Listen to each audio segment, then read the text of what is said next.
Boo. Glad you could join us. Sitting here with my significant other right now. Because I'm having a really crappy night. Just am.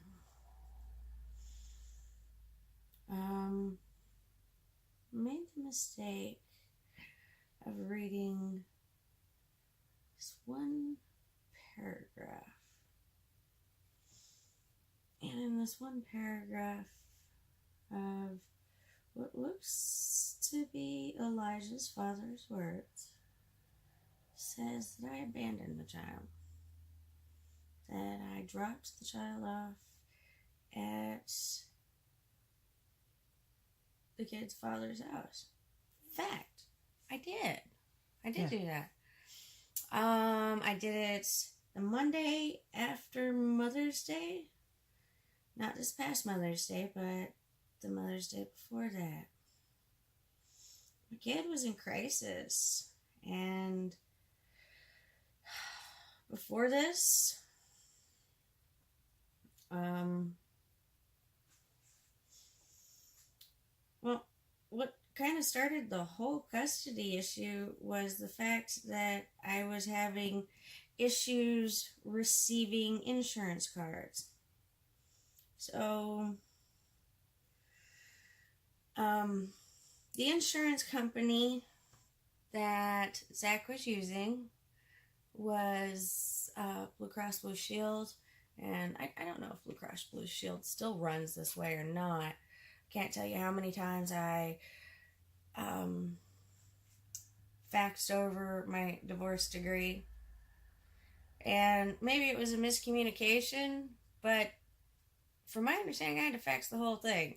Just like 6 pages, $12 every time you got to talk to the insurance company.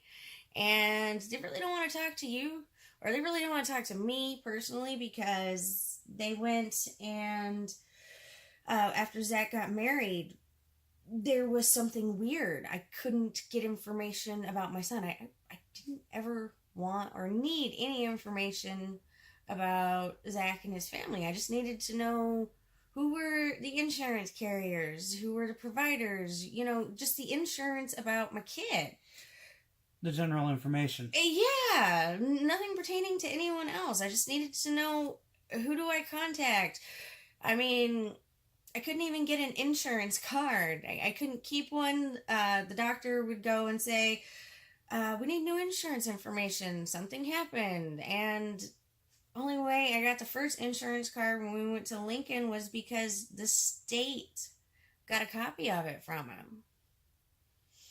And then when we moved to Ohio, something changed with the card.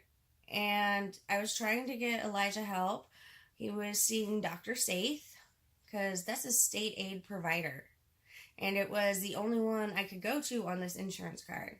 And this man is trying to make miracles happen in this world, because he is the doctor at the time for the jails, all the juvenile centers, and everybody in state aid in Bureau and LaSalle County.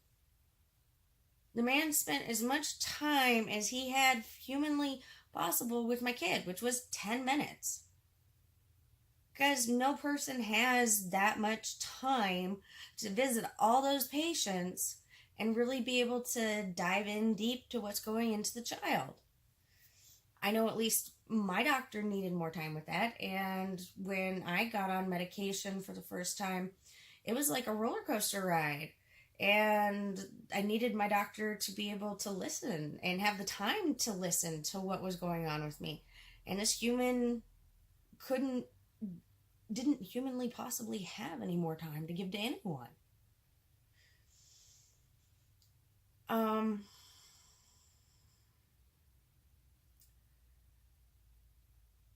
That's what led to starting the custody paperwork, because the custody paperwork started because I needed to get my kid help. I mean, trying to get him help on state insurance, and dad's walking into the ER telling the kid that this is BS. This ain't This is no big deal. This is just for attention. You shouldn't be doing this. This isn't what people who want to hurt themselves actually do. That's wrong, in my opinion. Um, that's why when the kid actually got admitted up by Chicago, I think in Naperville, it's a juvenile unit. Um, I went to the Spring Valley ER doctor, and this time I specifically told them do not contact his father.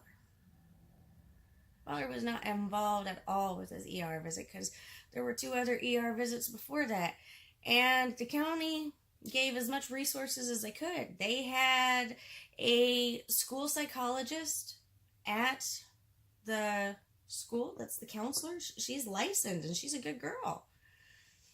But Elijah's not her only concern. They have close to 150 students that she takes care of. So the county went and had another psychologist actually come out and try to visit with Elijah during his 5th grade year because Elijah was having outbursts at school.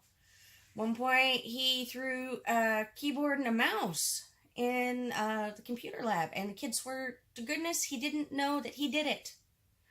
I don't know if the child got so angry that he blacked out the whole memory or what. But this was some seriously erratic behavior. This child was hurting. That was so obvious. Child had just dealt with the death of Jimmy. I mean, which is like a whole comical story because we moved to Ohio because Jimmy had a criminal record and no one wanted to hire this person because the man literally spent more than his physical years on earth, half of them in between juvenile centers and adult federal penitentiaries. No one wanted to hire him. So we moved to Bureau County in Illinois from Lincoln because up there was a chance that I could get him insurance so that he could go and see a psychologist because the man was so tore up with PTSD that we would be shopping in Walmart and all of a sudden he'd get a look on his face and he'd be lost. But he couldn't afford to go see a psychologist because couldn't get a job because no one wanted to hire the man. The whole reason why we moved was so that we could be a family. We weren't going to get married. He was just going to take our last name. I mean, if you go to the storage unit that we got together, he signed it. Jimmy Depew. This was the person that took my child places and did things with my child because Dad didn't. Dad was too busy with his family.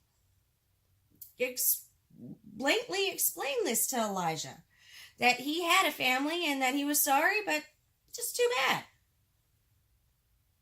So we go back to the point where he gets admitted into Naperville because he directly told the ER nurse that got him a seat in the juvenile unit in Naperville that he had tried to kill himself on several occasions.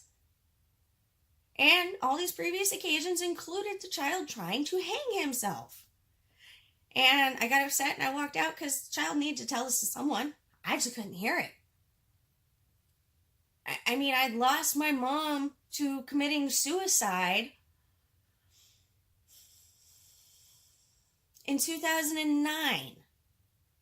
So this was about 5 years later because Eli went into the 1st grade after she died. And he was getting ready, and he was in the 5th grade when he started having all these problems when we were dealing with these other doctors at Perry Memorial where Dad came in and said, "You're faking. This is BS." So that started in the 5th grade. And his dad had him checked out? No, not quite. In the 5th grade, after he kept telling the kid that there was nothing wrong, this is baloney, you're just asking for attention, you don't need to do this. Things were bad at school. I decided to remove Elijah from school for his 6th grade year and homeschool the child to give the child space to get on meds because there was something seriously wrong. This caring, loving child had rage and in enormous amounts that was hard to comprehend.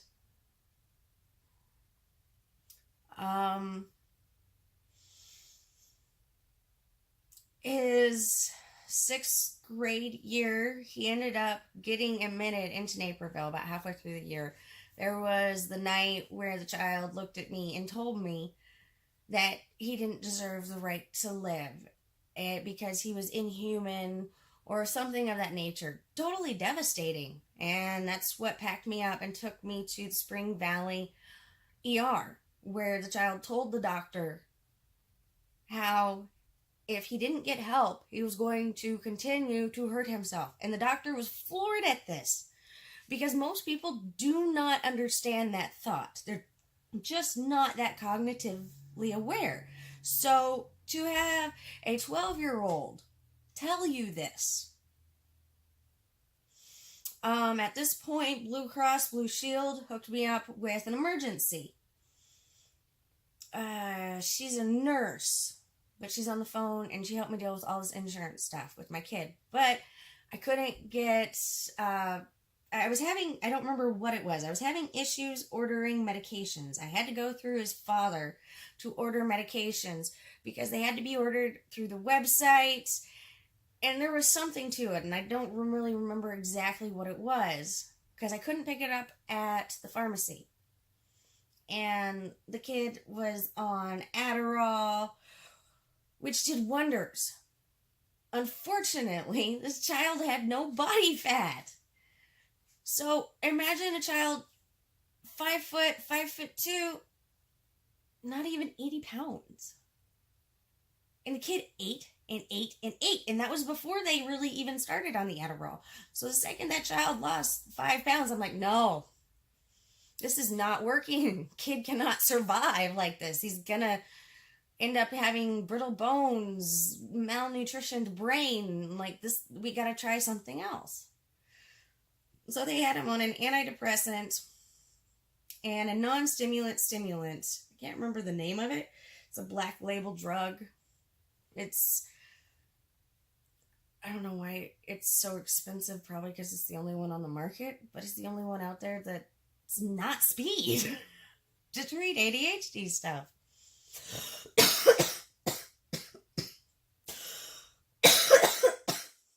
And I knew that there was a really good chance that the kid could be ADHD. His dad's ADHD. His dad acts like a really decent human being when he's on Concerta. Unfortunately, Concerta personally gives him reminiscences of when he used to use meth. So, of course, you tell your husband at the time, yeah, you can come off that stuff.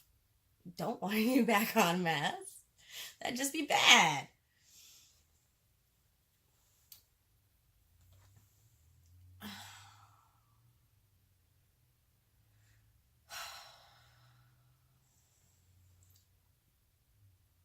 He got admitted into the juvenile unit. And my ex-husband tried to have him removed before the doctors could even have him evaluated. Lawyer had to send over paperwork so that the hospital wouldn't release the child.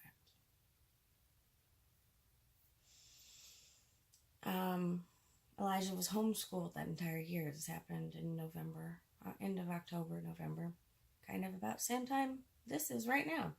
Child had a problem with this time of year for some reason. Whatever. Someone should have been keeping an extra close eye.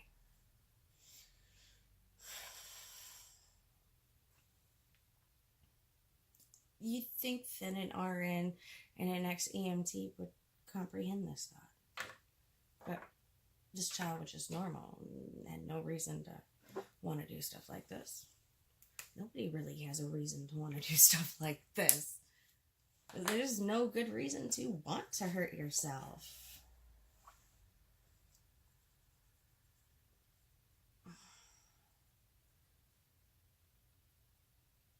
And when he was homeschooled, Zach only saw the kid every other weekend, just like schedule. But it didn't make much sense because Zach works 3 on, 4 off, 4 off, 3 on. Rotating compressed work week. Could have picked the kid up anytime he wanted. All he had to do was take homework with him and go. Freedom of being homeschooled. But instead of supporting the child, expressing and finding out who the child was, he got told that he was stupid and that they weren't going to let him into the 7th grade. Because why should they? He missed a whole year of school and that this was nothing but baloney.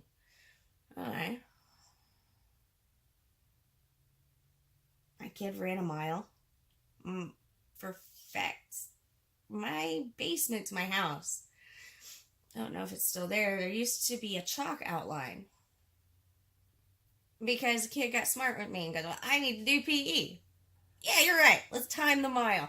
Where am I going to run the mile? I'm like, we're going to go make a track. Pulled out the books because we were studying algebra at the time. And the kid had to figure out how many times he ran around this oval that we drew. Because that's what algebra is. He mathematically made his track. Mathematically. Yes. Because it figured out how to do it. But in all these documents of this 26-page report on how nuts and crazy I am, one of the parts of this is how I improperly educated my child. Because I didn't have the child sit down on a desk. Because nobody really works like that. There's jobs out there that are, but that's not the vast majority of jobs in America. Vast majority of jobs and most of the skills you need for life is to figure out, where do I look to find the answer to the problem I'm facing? It doesn't matter how you get to the solution, but if you know at least an idea of how to get where you want to be, I mean, it doesn't matter if it's studying. If he had good grades in spelling, I wasn't going to bug the kid about how long the child studied. If he knew how to manage the time, so be it. I'm not going to be with the kid when college.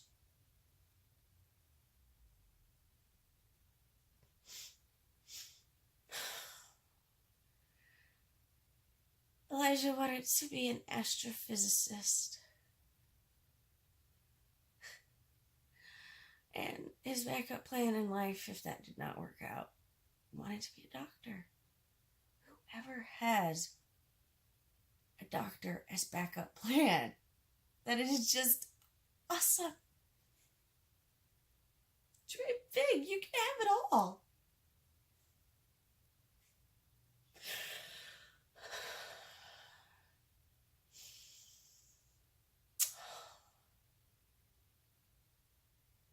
Miss my kids so bad.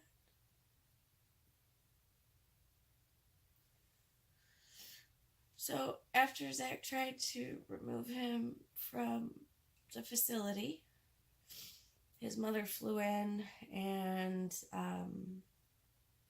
the outpatient at Choices was closer to his house, and Zach said that he wanted the child with him. First time made any kind of inclination at trying to be a part of this hurting child's life or this difficult time. I thought in my mind that this was a good thing because Elijah, in my opinion, had been crying out for his father's affections for a long time. And Zach could get Eli to do things that I still don't know how happened. Like sit still and quiet enough to hunt turkey and deer and get them.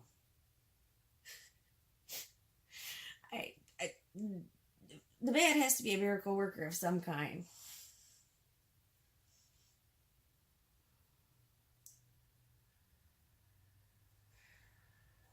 The man taught me how to drive. But back to Eli, my bad.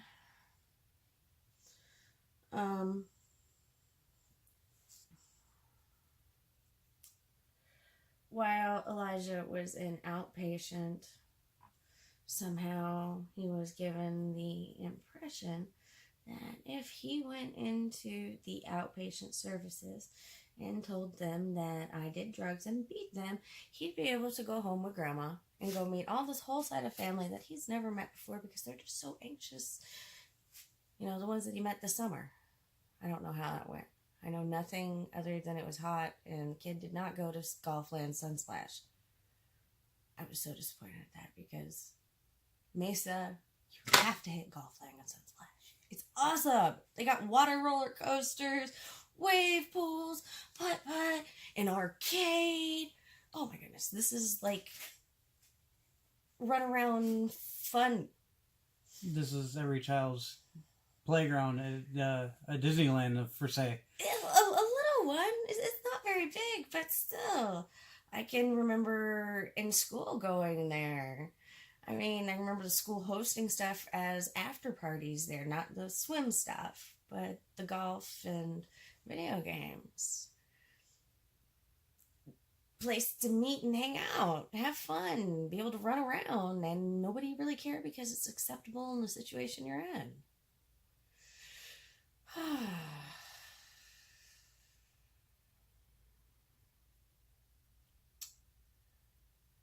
My lawyer injunctioned the CPS DCFS worker, and that was the end of that because they were told this is a custody, there ain't nothing going on. That was the first time my child ever called Child Protective Services on me. The counselor and psychologist asked the child a couple times about, were you ever worried about your mom getting in trouble? Because when Eli stopped wanting to go to school, he did it in such a way that he was shitting himself in class and puking. That was the extreme that this child wanted to be away from these people.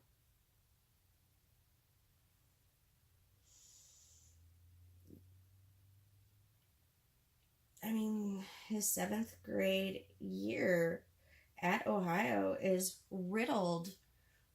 By October or December, he had 26 absences or went home early.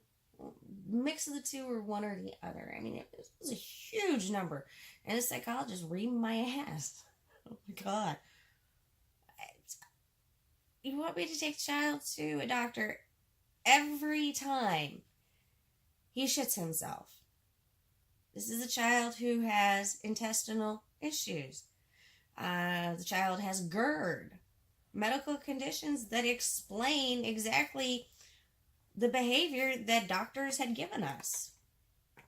This was not an uncommon thing. I mean, looking back, it looks obvious, but when you have a child that puked all of its life, and you know, you wake up in the middle of the night because you hear something and kids covered in puke, laying in puke and running them to the bathroom, got the shower going, and they're like,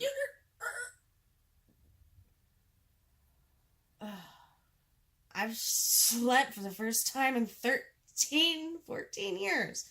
This past year. First time I've slept. Not sleeping so well right now, though.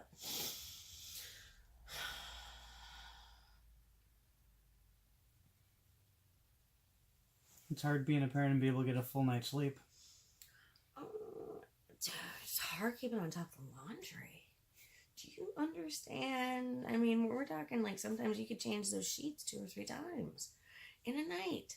And that could be sheets, pillows, pillowcases, comforter. And they don't wash like normal clothes. They have those wet pockets, and you have to turn it out. Okay, no. You're talking, you gotta wash the comforter by itself. Right. And you may have to wash the pillow by itself, or hope that you can get another pillow so you can balance that thing together. Yeah. And then everything else goes together. But that's one set of bedding. That's 3 loads of laundry for every puke expel. And the dryer is not faster than the washer, so you're still getting behind. Yeah, and that doesn't include any of the clothes anyone's wearing in the house. Or if a dog happened to puke or possibly do something else. you know, we all make mistakes. There's just, oh, it was overwhelming. It was stressful. There was nothing easy, but it was awesome. Because when Eli was good, oh my goodness, it was the best. Kid gave the greatest hugs in the world.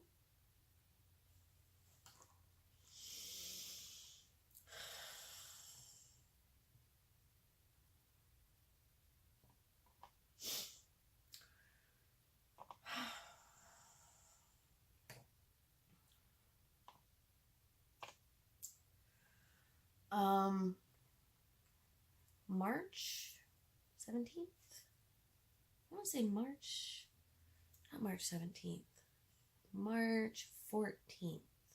I received the paperwork from my psychologist, if you remember, right? Mm-hmm. And the psychological evaluation was devastating.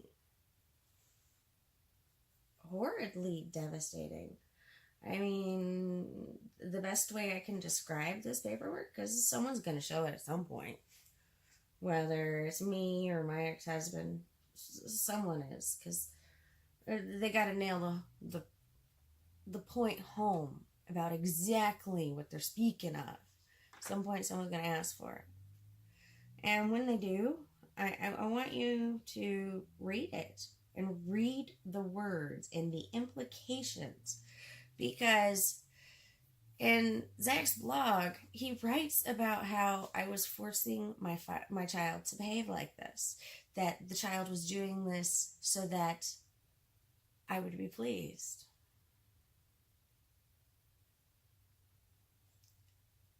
That is beyond sick. And even if that was half of the truth in my child's brain, why wouldn't I, after my child's in crisis, after I have a documentation here that my ex-husband's willing to take into court, and in my opinion, if this had been brought into a court, I could have potentially never been able to have my child live with me again, on the magnitude of the things that are listed in here and the way that I am described on a psychological level, behavioral patterns. I wouldn't want any human being to be raising a child, the person that is described in this, just straight up. They're a fucking monster. There was other issues with the paperwork too. Yeah, because Eli's stepmom's not my age. There were a lot of things that, if fact checked, would have found Right, easily. but okay, yeah, you're probably talking about the part where it looks like I'm doing doctor shopping. There are 3 doctors on there. You have Dr. Saith, Dr. C, which I can't ever pronounce the man's real legal name, and then a 3rd specialist. But due to spelling errors and combining names and clerical errors. It looks like I went shopping for this child to 5 different doctors for medications. We went to 2 doctors and saw a specialist on behalf of Dr. C so that the child could be evaluated to see if maybe there was just something a little bit deeper going on. I mean, this is the evaluation where they decided that Elijah was not autistic. This is the evaluation where I asked, by chance is the kid schizophrenic? Because these delusional like thoughts of the way things happened that didn't happen, or the way things work that just don't happen that way. The rationalization, imaginary thoughts didn't make sense. They reminded me of my uncles. I was concerned, so I asked the specialist, because who better knows than a person who's supposed to have gone to school, educate themselves, and particularly work with children on this. So on that Mother's Day, when my kid was acting out of sorts, and I didn't know what to do anymore. And I had this 26-page report in front of me explaining what a POS I am. Plus his dad fighting for the custody. Yeah, well, of course, because there would have been no court-appointed psychologist if Dad had not paid for one. And, this court-appointed psychologist got put off, got put off, got put off. And it happened to just get lined up to go down right before or after his 13th birthday and continued out up until Christmas. From Ohio to Aurora, which doesn't sound like a big deal. But if you think about it, if you're heating and cooling a home that is 4,000 square feet and you're driving, I think it's about an hour to Aurora from Ohio, for 4-hour meets, and there were times where I took Elijah, there were times where I had to take myself, and there were times where I had to go with Elijah. We're not during the season when you're supposed to have money, while I am personally still paying off my college loans. So we're talking literally, I get $700 and some a month. I used to get a subsidy for raising a child and being on Social Security, and the same subsidy I got was the exact same amount of child support. So we were talking about, I managed to pull off heating, feeding, and providing half transportation so the kid could have school supplies, clothes, because at this point in the father's relationship and mine, that's what child support's for. I don't have to do none of that. I don't need to pay none of these medical bills. That's none of my problem. That's what child support's for. I mean, that's what my lawyer and I went to go deal with, was all of this issue. Because didn't want to pay for any of it, but didn't want the kid to see it either.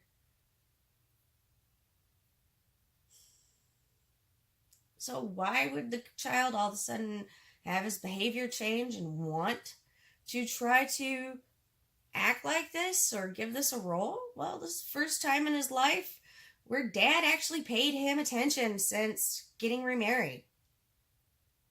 Who doesn't want to be loved? Who wouldn't want to try anything? I know with my dad, I personally tried everything. But the day after Christmas, as the man explained that my child was just too much, oh, he didn't know. My kid would have been way too much. He was too beautiful for anyone to even really begin to see.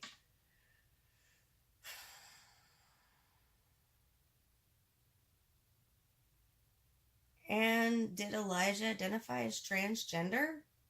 No. Counselors asked. That wasn't a thing. I don't think a counselor ever asked if the child didn't identify as either.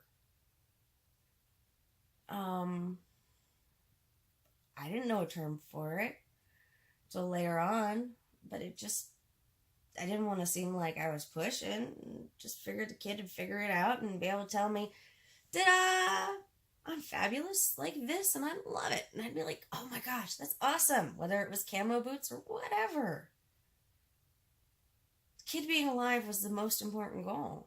So when I knew I couldn't get him checked into a facility after he was being outrageous and not going to school, and didn't care whether or not I went to jail over the child's behaviors, yeah, I dropped him off with what, in my opinion, was a loving parent's arms, who had been explaining to me how they were a better fit, how I had a 26-page document explaining to me how his father's house was the appropriate place for the child.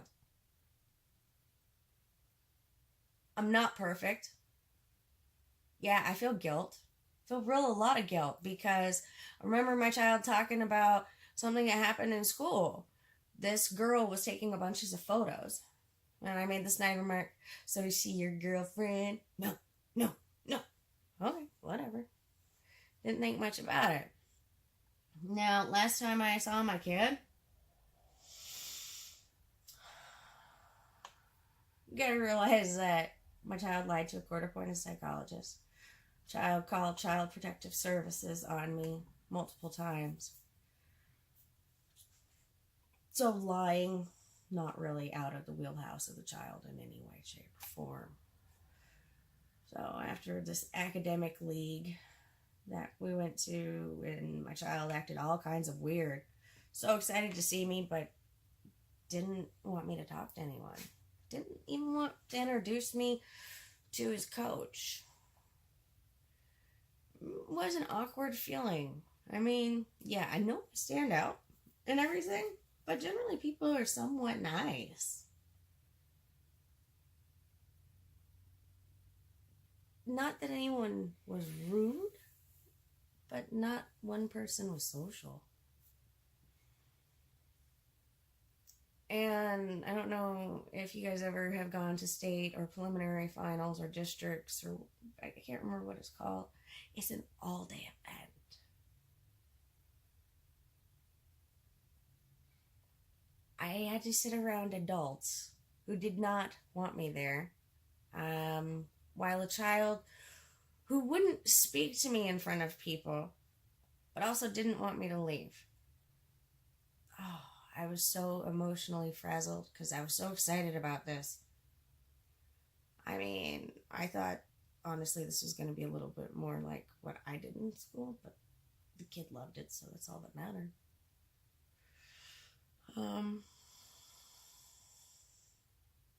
We went out to eat, all you could eat sushi. And child told me that he kissed this girl. I didn't care about the kiss. The lie. I lost my fucking shit. I mean, I really did. And then the kid got all kinds of weird. I mean, and now, after seeing everything that's been going on, like the way that his father's side of the camp works, the way that they look at children, the things that they do to children, I begin to wonder if my child was pressured into exploring the females. Relationship dynamics. No, I think that he was pushed in, like, this is how it works. Everyone's nervous. Because in all the times that I raised my child did not have any interest in that type of stuff. I mean, because how many 13-year-old boys actually, like, truly cover their fingers without peeking between? That was not this child. This child was seriously innocent in the heart. Child believed in dragons. So innocent. Why would you want to destroy that? Innocence is like the one thing in life that never gets to come back.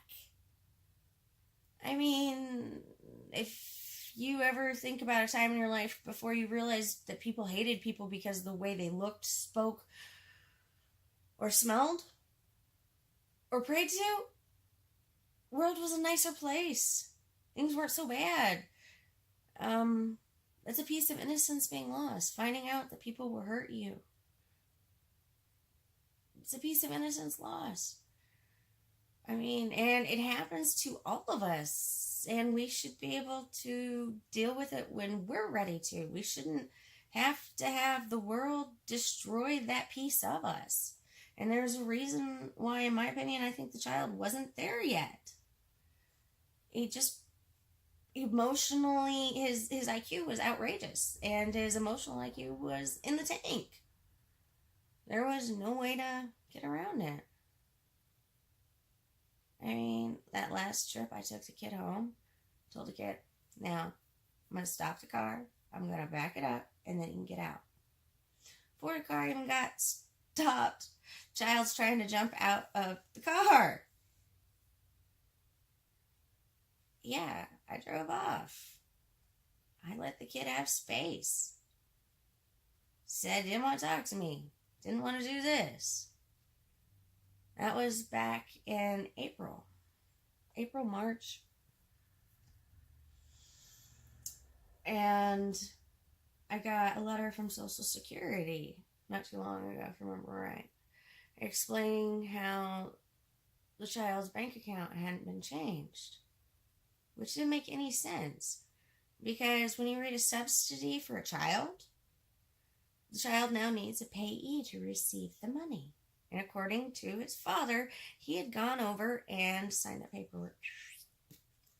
Okay, whatever. I just walked away. I didn't, whatever.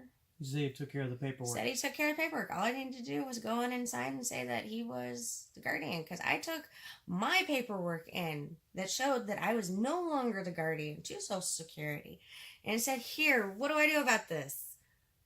And they said, well, you can't do anything. The father needs to deal with this. And that was why I contacted Eli that night, and he called me back when he was at a football game. He was working the stands. I was so impressed with that. And told him that he needed to get with his dad so his dad could have this money of his, because this is the child's money. This is, in essence, child support from me. But the child was even denied that from his father. I mean, how amped would you be to go get mental health if all that you heard were that the people who get mental health help are horrid, they're worthless, they have no value? It's no different than everything right now that they're saying about me. This is the same stuff they told my child. They felt that it was appropriate to tell this child about my sexual behaviors in my bedroom. The stuff that happens as an adult behind my bedroom closed doors. Who tells a 10 and 12-year-old about their sex life? What rational being goes, that's a good idea, man.